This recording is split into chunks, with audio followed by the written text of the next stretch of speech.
My sister borrowed my 15-year-old daughter's brand new car, crashed it into a tree, and then called the cops on the child. Our parents lied to the police to protect my golden sister. I stayed silent and did this. 3 days later, their faces went pale when... You don't expect someone to bang on your front door a little after midnight when you've spent the evening doing absolutely nothing dramatic. I was in sweatpants, staring at a spreadsheet that refused to balance, a plate with the crumbs of boxed brownie mix on the coffee table. My daughter Lily had said goodnight an hour earlier. I heard her bedroom door click shut, heard the soft thump of whatever playlist she falls asleep to these days. It was a normal, boring Thursday night. A wild night. I know. So when the doorbell rang once, then again, then came the knock, hard enough that I actually jumped. I thought neighbor, package, maybe some delivery screw-up. Not two uniformed officers on my porch with that "we'd rather be anywhere but here" expression. "Ma'am? Aaron?" the taller one said, checking the clipboard like he wasn't sure how to pronounce my very basic name. "Aaron Collins?" "Yeah," I said, heart already doing something unpleasant. "Is everything okay?" They didn't answer that. They never do in the movies either, I noticed. "Are you the registered owner of a silver Civic? Plate number?" He rattled it off. It was my car. Lily's car. Same difference. "Yes," I said slowly. "What's going on?" "Miss Collins," the other officer said, softer. "Your vehicle was involved in a collision about 40 minutes ago. Single car crash into a tree outside your parents' residence on Oak Ridge Lane." My brain snagged on about 4 things at once. 40 minutes ago. Tree. Outside my parents' house. My car. "I think you've got the wrong..." I started, then stopped myself, because that's exactly what the guy in every bad true crime documentary says before they cut to mugshots. "I haven't left the house all night," I said instead, "and the car should be in the driveway." "Ma'am," the taller one said carefully, "we need to speak with your daughter. Witnesses at the scene identified her as the driver who left and came home. We're not making assumptions, we just need her account." There are moments when your body reacts before your mind catches up. I felt my stomach drop and my palms go cold, and at the exact same time some stupid part of me thought, 15, if she drove into a tree, she is absolutely grounded until she's 30. Then the rest landed. "Lily?" I repeated. "No, she's been here. She's asleep." The officers traded a look. It wasn't the "oh good, this was a mistake" look. It was the "this is going to be paperwork" look. "We're not here to accuse her," the second one added. "But people at the scene reported otherwise, so we have to follow up." People at the scene. Not your parents, not your sister. Just people. My stomach twisted harder. "Okay," I said, because my brain had apparently lost access to any other word. "Okay, can you give me a second?" I left the door open, both officers visible in the frame like a bad painting, and walked down the hall to Lily's room. The hallway nightlight threw that soft orange glow over the door. I knocked once and opened it. "Lil?" I whispered. She was in bed, hair wild, face creased from the pillow. Her eyes blinked open, unfocused. "What?" she mumbled. "Is it morning?" She was wearing the same oversized camp t-shirt she'd put on after her shower. There was mascara residue under one eye from where she'd been too lazy to fully scrub it off. She smelled like the lavender lotion she uses every night. This was not a kid who had just committed a felony and sprinted home. "There are police at the door," I said quietly. That woke her up. "Why?" she asked, sitting up, voice already tight. "They're saying there was an accident with the car," I said. "They're saying you were driving." Her mouth fell open. I haven't... Mom, I've been here. I didn't..." "I know. I said. I know. I stepped aside so she could see the uniforms in the hallway through the open bedroom door. Her face went pale in a single second. "Miss Collins?" one of them called. "Can we speak with your daughter, please?" I squeezed her hand once and nodded toward the living room. We walked back together. She tucked herself slightly behind my arm, 15 years old and suddenly looking about 9. "Lily Collins?" the shorter officer said. She nodded. "Can you tell us where you've been tonight?" he asked. "In your own words?" "She's a minor," I said automatically, even though part of me wanted to scream. "Are you serious right now?" "You can ask, but she's not answering anything without a lawyer present." "Ma'am," the taller one said gently. "We understand. We just need to confirm details about what witnesses reported. That's all." His tone said everything he wasn't allowed to. Whatever story they'd already been fed, it wasn't coming from us. "Where's the car?" I cut in. "Excuse me?" "You said the car was involved in a crash," I said. "Where is it now?" "In the impound lot," he said. "It wasn't drivable. The front end was significantly damaged." "Totaled?" "Of course." "And the people at the scene?" I asked. "Who exactly said she was driving?" The officer hesitated just long enough to confirm my worst thought. "We can't disclose that, but we did receive multiple statements." Multiple. Not one. Not someone confused. Plural. And they wouldn't tell me who. That was almost worse than naming them. "Lily," I said, keeping my voice steady, "did you drive tonight?" She shook her head so hard her hair whipped. "No," she said, voice barely more than air. "Mom, I swear, I haven't. You have the keys. I've been here. Please tell them." "She has a permit," I said to the officers. "She's only driven with me in daylight twice. You can check any camera in this neighborhood. She did not take that car tonight." "There's no one alleging she had permission," the shorter one said. "The concern is that she left the scene." He stopped because I think the look I gave him could have cut glass. "I understand your concern," I said slowly, tasting every word. "Here's mine. Someone out there is feeding you a story that doesn't match reality, and until we talk to counsel, she's not saying another word." The taller officer shifted, but didn't push. "We'll note your refusal," he said. "You'll hear from Detective Owens or the DA's office in the next couple of days. Please make yourself available." "Trust me," I said. "I'm not going anywhere." They gave Lily one last look. She stared at the carpet like it was the only thing keeping her from dissolving, then stepped out. I closed the door behind them and threw the deadbolt. For a second, I just stood there, forehead against the wood, listening to the sound of my own breathing. The house was too quiet, the kind of quiet that hums. "Mom?" Lily said, voice small. I turned. Her eyes were wide and shiny, but she wasn't crying yet. Her shoulders were up around her ears like she was bracing for impact. "Am I—" She swallowed. "Am I in trouble?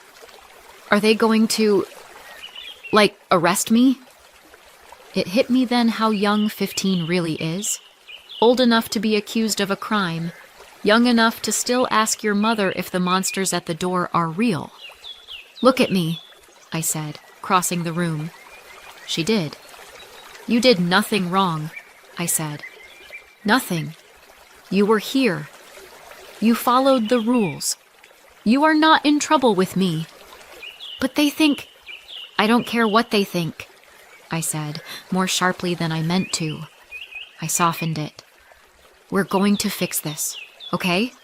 I believe you. I know you didn't touch that car tonight." Her chin wobbled. "I didn't," she whispered. "I promise." "I know," I repeated. "I believe you more than I have ever believed anything in my life." She let out a breath that sounded like it had been locked in her chest for an hour. A single tear escaped and slid down her cheek. She wiped it away fast, almost angry at herself for letting it show. I'm not a bad driver," she said, like that was the worst accusation in the world. "You're a careful driver," I said. "That's why I bought you the car." That set off another ripple of emotion in her face, like she was trying desperately not to fall apart. "Do you think Grandma and Grandpa really said that?" she asked. "That they saw me?" My heart twisted. I didn't know. Not for sure. And the idea of calling them to ask made me feel like I'd be handing them my throat. "I don't know what they said," I admitted. "But whoever talked to the police didn't tell the truth. And we'll find out who." She nodded, but her eyes stayed damp. "I want you to try and sleep," I said. "Tomorrow we're going to talk to someone whose job it is to fix things like this." "Like a lawyer?" she asked. "Exactly like a lawyer," I said. "I'll make calls first thing. And whatever story they think they can pin on you." I brushed her hair back behind her ear. "They're not ready for what's coming." She swallowed and nodded, finally curling back under her blankets. I turned off the light. I thought the knock at midnight was the worst of it. It wasn't. Not even close. When your sister is 10 years younger than you, people always assume you'll feel protective of her. They don't picture 16-year-old you babysitting a cranky 6-year-old while your parents go out because you're such a big help. They don't picture 20-year-old you, home from college for the weekend, walking a hungover 10-year-old to the bathroom because your parents think it's funny when she tries a little wine at family dinner. They certainly don't picture 38-year-old you, standing in your kitchen at 1 a.m, realizing that same golden child just tried to feed your kid to the wolves. Growing up, Jenna was the baby. That was her entire job description. "She's still learning," Mom would say when she broke things that weren't hers. "She's just expressive," Dad would say when she screamed at waiters. I was the responsible one. That was my job. "You know Jenna is sensitive," Mom would tell me. "You're older. You should understand." Funny thing about that phrase. You hear it enough, and eventually you do understand, just not in the way they meant.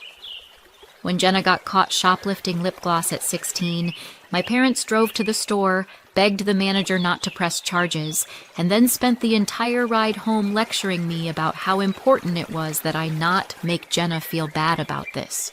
When Jenna backed Dad's old sedan into a mailbox at 19, they joked about it for years. "Remember when our girl tried to take out federal property?" they'd say at Thanksgiving. Everyone would laugh. When I got into a minor fender bender in college because a guy cut me off in the rain, my mother didn't speak to me for 3 days. "I just expected better from you, Erin," she finally said. "You're usually so careful." Translation: Your mistakes are character flaws. Hers are anecdotes. By the time I was in my 30s, divorced, working full-time, raising Lily, the script hadn't changed. I was the one they called when they couldn't figure out their online banking, when their internet went out, when they needed rides to doctor's appointments. Jenna was the one they called our free spirit as she moved in and out and back into their house, changed jobs every 6 months, and somehow always had money for new shoes. "Jenna just hasn't found herself yet," Dad would say, pouring more gravy. "You were always so focused." Focused is such a polite word for on your own. I learned to stop expecting fairness a long time ago. I learned to stop trying to convince them that maybe, just once, they could hold Jenna to the same standard they held me. It was like arguing with a church about their favorite saint. Then I had Lily, and for a little while, the whole golden child ecosystem didn't matter. Lily came into the world already apologizing. At least that's how it felt.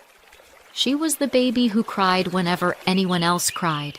The toddler who would put her toys away without being asked. The 7-year-old who would double-check that she'd done all her homework, then ask if there was anything else she could help with. "Are you sure she's mine?" I'd joke. "I don't remember ordering a child with this much conscience." She'd roll her eyes, but you could tell she secretly liked it. When her dad and I split, she handled it like someone twice her age, quietly compartmentalizing, talking it out with the school counselor when she needed to. She never slammed a door, never screamed, never pulled a Jenna. Her rebellion was forgetting to put her dishes in the sink.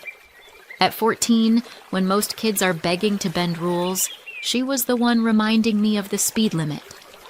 "Mom, it says 30, she'd say from the passenger seat. "Lily, we're going 28.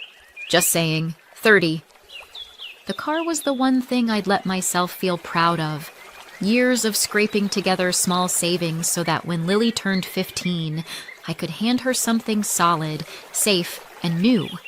Not flashy, just freedom with airbags.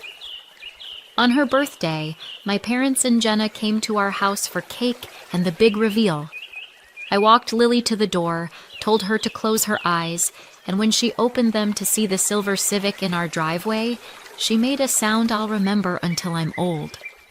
"Mom, no way," she whispered, already tearing up. My parents clapped. Jenna didn't. She was too busy staring at the car like it was something she'd ordered, but someone else got first. "Must be nice," she said lightly. "New car at 15. I didn't get my first until, 21? Lily, oblivious, hugged me so hard she nearly knocked the bow off the hood.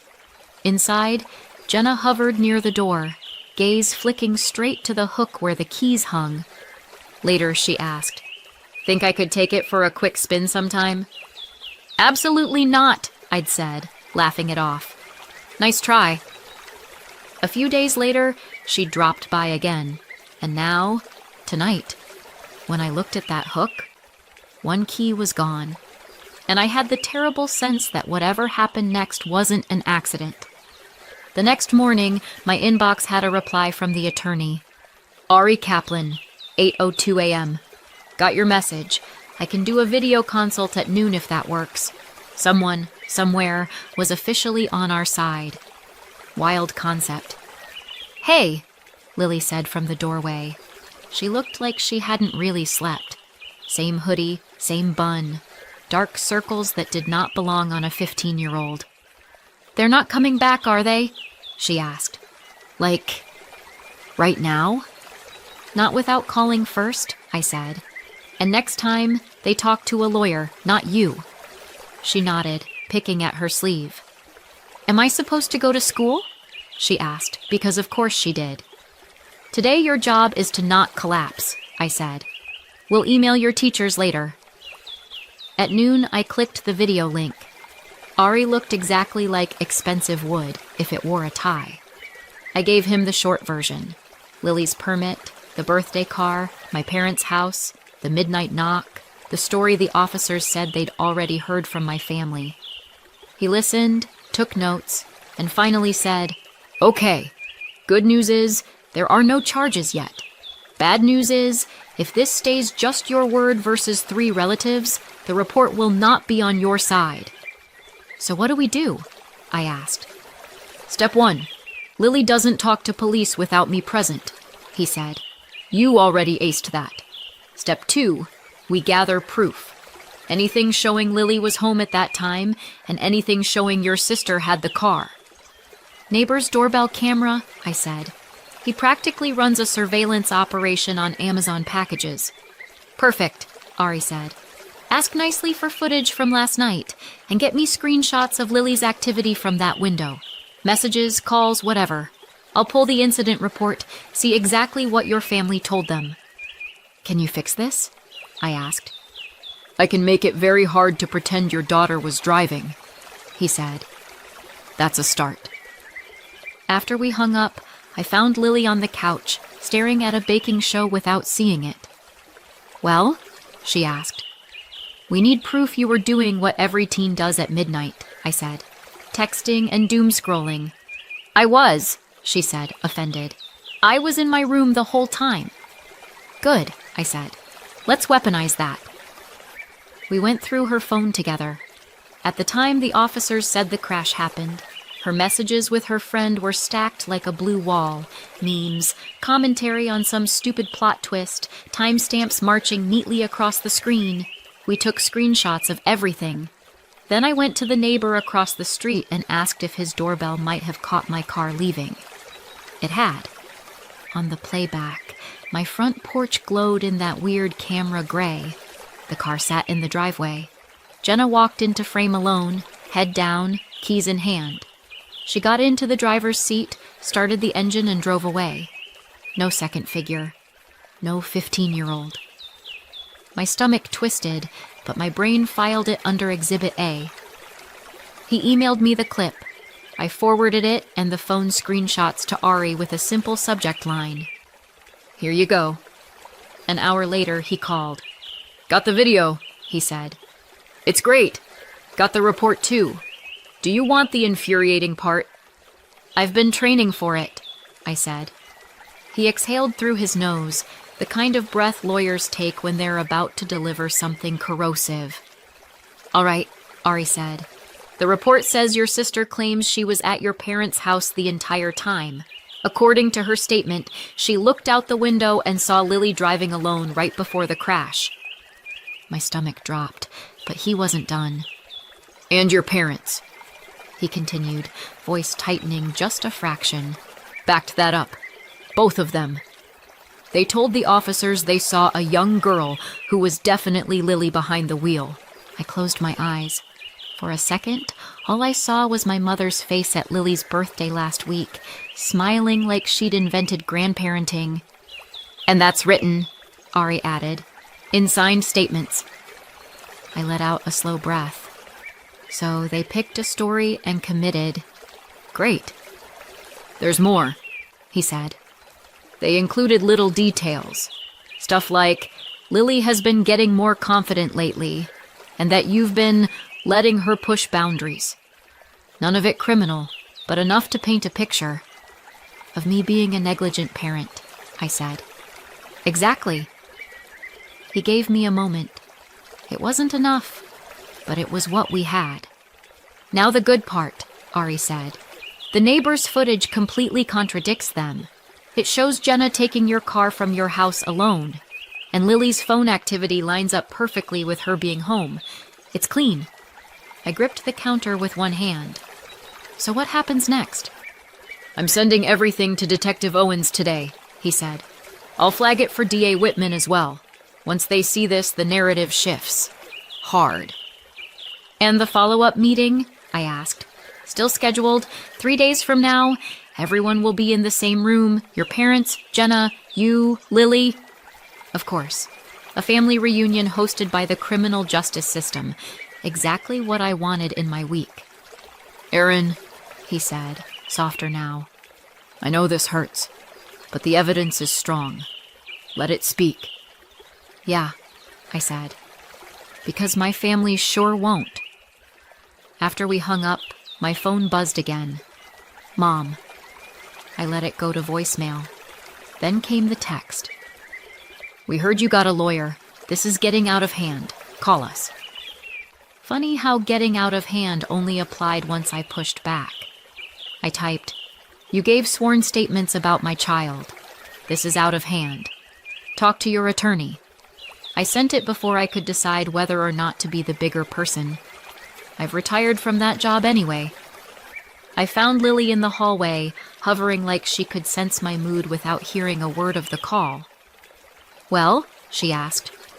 They backed Jenna, I said. I kept my voice even because screaming wouldn't fix anything. All 3 of them said they saw you driving. Something flickered across her face, hurt first, then something sharper. Oh, she whispered. Not tears, just a small, stunned oh. It landed harder than any crying could have. But we have the footage, I said. We have your phone. We have the truth. She nodded, jaw working like she was trying not to clench it too visibly. Mom, she said quietly, Why would they say they saw me? Because protecting Jenna was easier than protecting the truth, but I didn't say that. Because they were wrong, I said. That's all that matters now. She swallowed. Are you sure we're going to win? We don't need to win, I said. We just need to show what actually happened. And we can. She took a deep breath, steadying herself the way she does before school presentations. Okay, she said. Okay. I rested a hand briefly on her shoulder. She didn't pull away. For the first time since that knock at midnight, she didn't look terrified. She looked resolved. Small, but steel. And honestly, same. My parents could write whatever stories they wanted.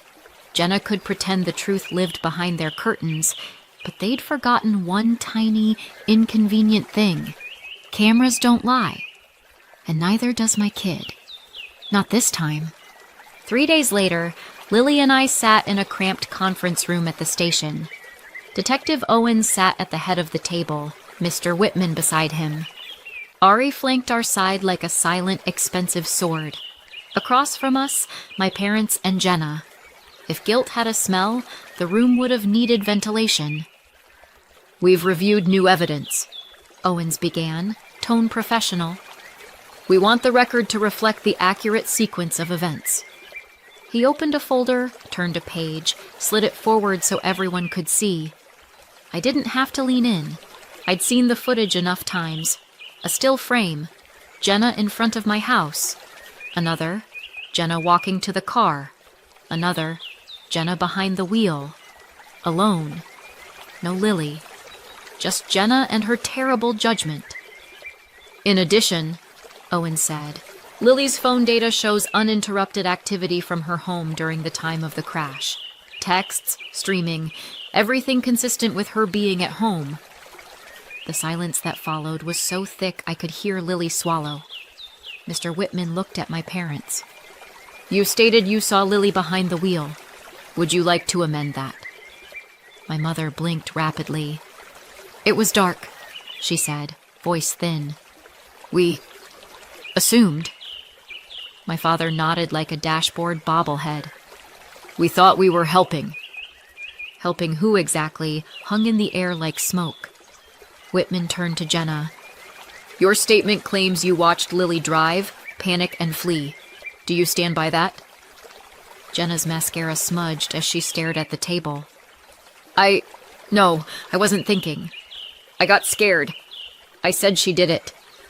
For a moment, the room didn't move. Lily's hand tightened around mine, just once. Whitman closed the folder. Given this evidence, we are clearing Lily of all allegations. She will not be charged with any offense related to this incident.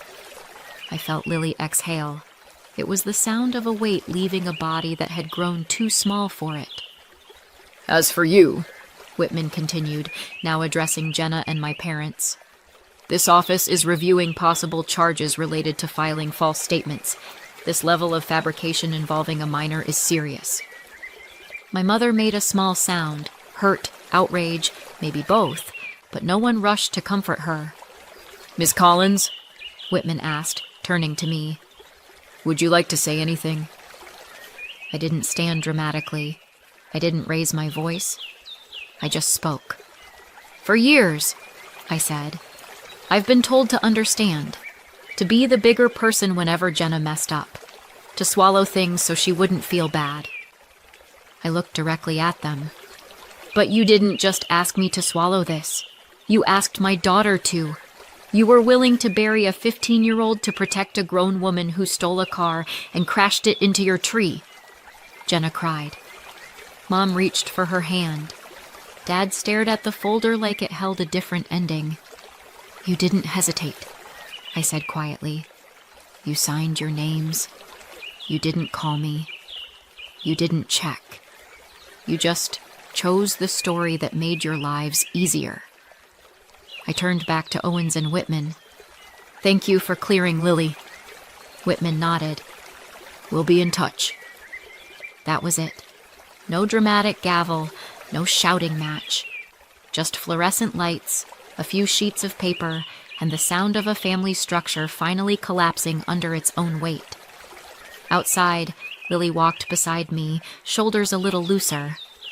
"You okay?" I asked. She nodded. "Yeah, just tired." "Me too," I said. "Let's go home." And we did. 6 months later, Oak Ridge Lane looks exactly the same. Except my parents' house. That one has a sold sign out front. Turns out filing false statements about a minor leaves a mark. Jenna ended up with a misdemeanor on her record. My parents got their own matching versions for knowingly providing inaccurate information. Not prison, but enough to make legal documents an adventure. I heard all of this from a cousin who still talks to them. We don't. Insurance denied everything. Unauthorized driver, conflicting statements, zero coverage. Ari filed a civil claim. They settled fast. Full value of the car, plus my fees. Then Jenna's fines hit. Then the attorney bills. The loans snowballed until the house had to go. Meanwhile, Lily's thriving. New, used Corolla, good grades, therapy sessions that actually help. Our home is quieter now, cleaner, safer. No toxic relatives, no second chances for people who showed us exactly who they were. Some say I went too far. Others say not far enough. What do you think? Let me know in the comments and subscribe for more.